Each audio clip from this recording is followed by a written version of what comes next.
የደህንነት መረጃ መሽሎክና የመፈንቅለ መንግስት ስጋት ማንዣበቡን ፕሬዝዳንት ቭላዲሚር ፑቲንና መንግስታቸውን በተመለከተ የደህንነት መረጃ መሽሎክና የመፈንቅለ መንግስት ስጋት ማንዣበቡ ተነገረ። በርግጥ ይህ ዘገባ ከአንድ ወገን በኩል ማለትም ለጊዜው ከሩሲያ ጋር በጥላትነት ከምትተያየው ከዩክሬን በኩል የተገኘ መረጃ ነው። ኪየቭ ፖስት እንደዘገበው ከሆነ ፕሬዝዳንት ቭላዲሚር ፑቲን ሌላው ቀርቶ በአደባባይ የሚገኙ ከሆነ የድሮን ግድያ ሙከራን በመፍራት ላይ ናቸው የሚል ዘገባ ወጥቷል። መፈንቅለ መንግስትና የደህንነት መረጃ መሽሎክም ስጋታቸው መሆኑ ተነግሯል። የተለቀቁ የደህንነት መረጃዎችን ጠቅሰው መገናኛ ብዙሃን እንደዘገቡት ከሆነ ፕሬዝዳንት ቭላዲሚር ፑቲን የድሮን ግድያ ሙከራንና መፈንቅለ መንግስትን በመፍራታቸው በክሬምሊን ውስጥ ጥብቅ የጥበቃ ሥራና ሰፊ የውስጥ ገደቦች እንዲጣሉ አድርገዋል ነው የተባለው።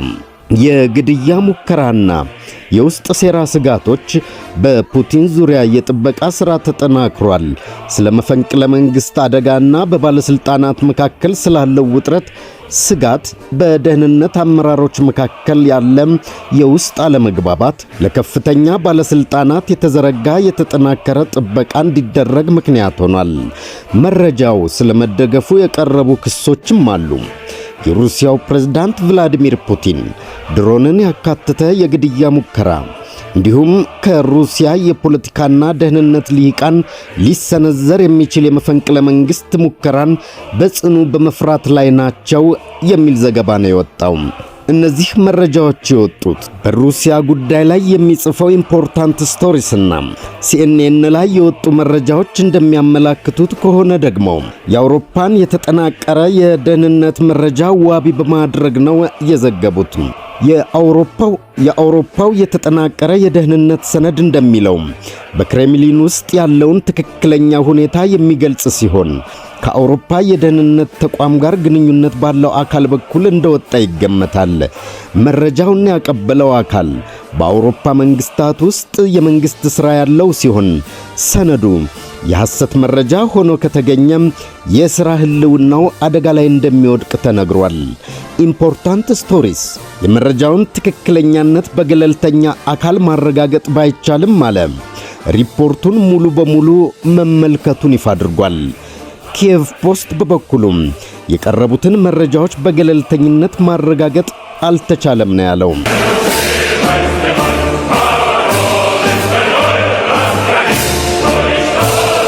የግድያ ሙከራና የውስጥ ሴራ ስጋቶችን በተመለከተ ሪፖርቱ እንደሚያመላክተው ካለፈው መጋቢት መጀመሪያ አንስቶ ክሬምሊን ምስጢራዊ መረጃዎች ስለመውጣታቸውና በፑቲን ላይ ሊደረግ ስለሚችል ሴራ ወይም መፈንቅለ መንግስት ከጊዜ ወደ ጊዜ ስጋቱ ከፍ እያለ መጥቷል ነው ያለው። በተለይም ፕሬዝዳንት ቭላዲሚር ፑቲን ከሩሲያ የፖለቲካ ልሂቃን ጋር ግንኙነት አላቸው ተብለው በሚታሰቡ አካላት ድሮን በመጠቀም ሊፈጸም የሚችል የግድያ ሙከራን በጽኑ በመስጋት ላይ ናቸው ብሏል። ለዚህም ምላሽ ይሆን ዘንድ የፌዴራል ጥበቃ አገልግሎት ማለትም ኤፍኤስኦ በሩሲያው ፕሬዝዳንት ዙሪያ ያለውን የጥበቃ እርምጃ በከፍተኛ ሁኔታ አጠናክሯል። በፑቲን ዙሪያ የጥበቃ ሥራው በጽኑ ተጠናክሯል ነው የተባለው። ሪፖርቱ በፑቲንና በቅርብ ሰዎቻቸው ዙሪያ የተደረጉ ተከታታይ የጥበቃ ለውጦችን ዘርዝሯል። እንደ ሰነዱ ከሆነ ወደ ፕሬዝዳንታዊ ጽሕፈት ቤት የሚመጡ ጎብኚዎች አሁን በፌዴራል ጥበቃ አገልግሎት ኤፍኤስኦ መኮንኖች የሚከናወኑ ሙሉና ጥብቅ ፍተሻዎችን ጨምሮ በሁለት የተለያዩ ደረጃዎች የማጣራት ሂደት ውስጥ ማለፋቸው የግድ ሆኗል። በተጨማሪም ፕሬዝዳንት ቭላዲሚር ፑቲን በመደበኛነት የሚጎበኟቸው ቦታዎች ዝርዝር በከፍተኛ ሁኔታ መቀነሱን መረጃው ያትታል። ሪፖርቱ ፑቲንም ሆኑ ቤተሰቦቻቸው በአሁኑ ጊዜ በሞስኮ ወይም ቫልዳይ በሚገኙ መደበኛ መኖሪያዎቻቸው ውስጥ እንዳልሆኑ ይናገራል። ይልቁንም ሩሲያ በዩክሬን ላይ ሙሉ በሙሉ ወረራ ከጀመረችበት ጊዜ አንስቶ ፑቲን በክራስኖዶር ግዛት የሚገኙትን ጨምሮ ዘመናዊ ምሽጎች ወይም ባንከርስ ውስጥ በተደጋጋሚ እንደሚቆዩ ይገልጻል።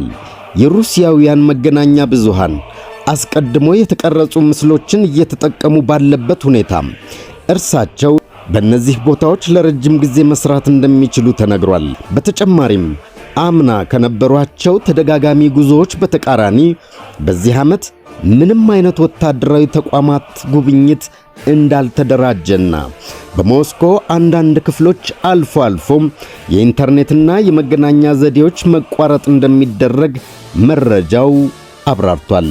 የጥበቃ እርምጃዎቹ የፌዴራል ጥበቃ አገልግሎት ኤፍኤስኦና ሰፊ ፍተሻዎችን በውሻ የታገዙ ክፍሎችን በማሰማራትና ሊሰነዘሩ የሚችሉ የድሮን ጥቃቶችን ለመከላከል በሞስኮቫ ወንዝ ዳርቻ የሰው ኃይል ማሰማራትን እንደሚጨምር ተነግሯል። ሪፖርቱ አክሎ እንደገለጸው የፌዴራል ጥበቃ አገልግሎት በምስጢር አዋጅ መሠረት ፑቲንን የሚመለከቱ የሚዲያ ይዘቶችን የመቆጣጠርና የማጽደቅ ኃላፊነት አለበት። ከሩሲያው ፕሬዝዳንት ጋር በቅርበት የሚሰሩ ሰራተኞች የሞባይል ስልኮችን እንዳይጠቀሙ የታገዱ ሲሆን ከመስመር ውጭ ኦፍላይን የሚሰሩ መሳሪያዎችን እንዲጠቀሙ ይጠበቅባቸዋል። እንዲሁም የሕዝብ ትራንስፖርትን መጠቀም የተከለከሉ ሲሆን የግድ በኤፍኤስኦ ተሽከርካሪዎች ብቻ መታገዝ እንዳለባቸው ተነግሯቸዋል። በተጨማሪም እንደ ምግብ አብሳዮች፣ ፎቶግራፍ አንሺዎችና የደህንነት ሰራተኞች ባሉ የሰራተኞች መኖሪያ ቤቶች ውስጥ የክትትል ስርዓቶች ተዘርግተዋል ተብሏል። ሌላው የመፈንቅለ መንግሥት ስጋቶችና በሊቃውንቱ መካከል የተከሰተው ውጥረት ነው።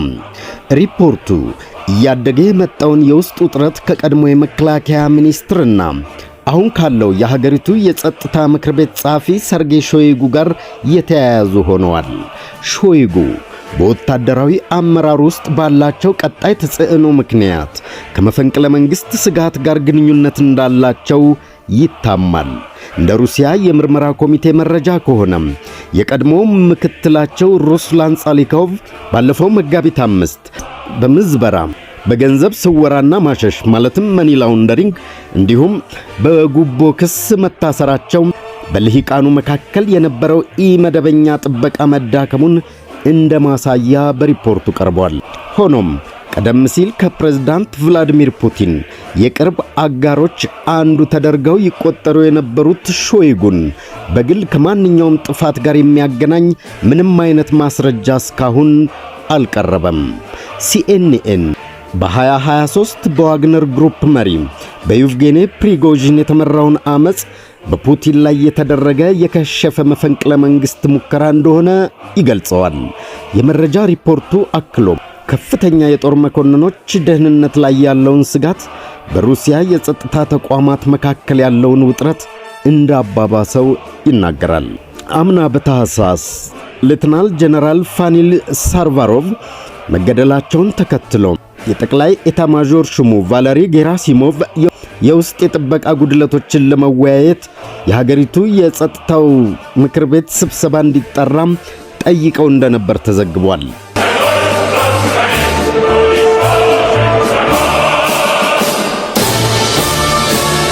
በሩሲያ የጸጥታ አመራሮች መካከል ያለው የውስጥ አለመግባባትን በተመለከተም ባለፈው ታህሳስ ተካሂዶ ነበር በተባለ ዝግ የሀገሪቱ የጸጥታ ምክር ቤት ስብሰባ ላይ ከፍተኛ የሀገሪቱ ባለስልጣናት በዩክሬን ጥቃቶች ለተጋለጡት የጥበቃ ስርዓት ክፍተቶች እርስ በርስ ተወቃቅሰዋል ሲል ሪፖርቱ ያትታል። የሩሲያ የደህንነት አገልግሎት መስሪያ ቤት ኤፍኤስቢ ዳይሬክተር አሌክሳንደር ቦርቲኒኮቭ እንደነዚህ ያሉ ጥቃቶችን ሙሉ በሙሉ መከላከል የማይቻል መሆኑን ገልጠው መከላከያ ሚኒስቴር ለከፍተኛ መኮንኖች የተለየ የጥበቃ ክፍል ስለሌለው ወቅሰዋል ተብሏል። የሮዝ ግቫርዲያ መሪ ቪክቶር ዞሎቶቭ የመከላከያ ሚኒስቴር ባለስልጣናትን የመጠበቅ ኃላፊነትን እንደማይቀበሉ መናገራቸው ከጌራሲሞቭ ጋር ውጥረት ውስጥ አስገብቷቸዋል። ፑቲን መረጋጋት እንዲኖር አሳስበው ባለስልጣናቱ ሁኔታውን ለማሻሻል የሐሳብ ፕሮፖዛል እንዲያቀርቡ ትዕዛዝ አስተላልፈዋል ተብሏል።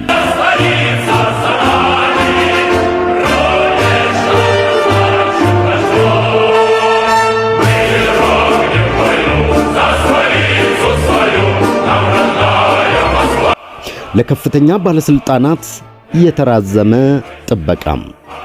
ስብሰባውን ተከትሎም ፑቲን ከኤፍኤስኦ ዳይሬክተር ዲሚትሪ ኮችኔቭ ጋር ውይይት ማድረጋቸው ተዘግቧል። ከፍተኛ ጥበቃ የሚደረግላቸው ግለሰቦች ዝርዝር እንዲሰፋም ተወስኗል።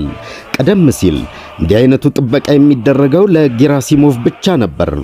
እንደ ሪፖርቱ ከሆነ አሁን 3 የጠቅላይ ኤታማዦር ሹም ምክትሎችን ጨምሮ ለ10 ከፍተኛ ጀነራሎች ጥብቅ የሆነ ጥበቃ እንዲደረግ ስርዓት ተዘርግቷል።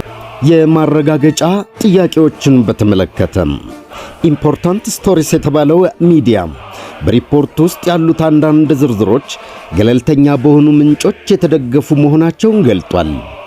አንድ የቀድሞ የሩሲያ የደህንነት መስሪያ ቤት ኤፍኤስቢ መኮንን እንዳለው ከሆነ በሞስኮ ለሚታየው ሰፊ የኢንተርኔት መቆራረጥ ከበስተጀርባ ያለው ኤፍኤስቢ ሳይሆን ኤፍኤስኦ ማለትም የፕሬዝዳንቱ ከፍተኛ የወታደራዊ ጥበቃ አካል መሆኑን ለጣቢያው ተናግሯል።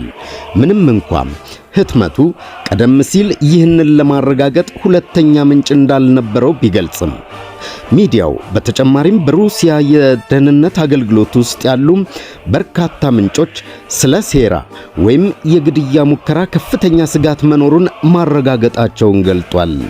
እንደ ሪፖርቱ ከሆነ የውስጥ ቅድሚያ የሚሰጣቸው ጉዳዮች ተቀይረዋል። አንዳንድ የክትትል ጉዳዮች ከተለመዱ የወንጀል ጉዳዮች ይልቅ የመንግስት ተቋማትን ወደ መከታተል እንዲዞሩ ትዕዛዝ ተላልፏል። በተጨማሪም በፕሬዝዳንት ቭላዲሚር ፑቲን ዙሪያ ያለው የደህንነት ጥበቃ ምስጢራዊነት መጨመሩም በምልክት ደረጃ የታየ ሲሆን ይህም በዚህ ዓመት በቀዩ አደባባይ በሚካሄደው የድል ቀን ሰልፍ ላይ ለስቴት ዱማ ተወካዮች ጥሪ አለመደረጉን ጭምር በማካተት በዋቢነት ጠቅሷል።